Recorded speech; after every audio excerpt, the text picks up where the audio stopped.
शिकेरीच्या गोशाळ्यात आलोय मी. 6,000 इथे गाई बैल आहेत जे रस्त्यावरती सापडले. त्यांना इथे घेऊन त्यांचं संगोपन करतायत. जितकं मी पाहिलं त्याच्यावरनं कळत आहे की छान त्यांचं संगोपन होत आहे. इथे जी दिसते ही गाय जी आहे हिला आत्ता मी दत्तक घेतलंय म्हणून जी आपली आईसारखी असते तिला आपण दत्तक घेत नसतो, पण तिची काळजी घ्यायची ठरवते. तर जशी मी दत्तक घेतली आहे तशी तुम्ही सगळ्यांनी घ्या.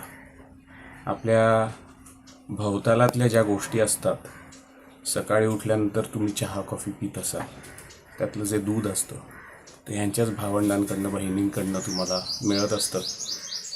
त्यामुळे ते जर आपल्या निर्वाहाची काळजी घेत असतील तर आपल्याला पण घेणं हे त्यांची काळजी घेणं ही जबाबदारी आहे. नक्की पार.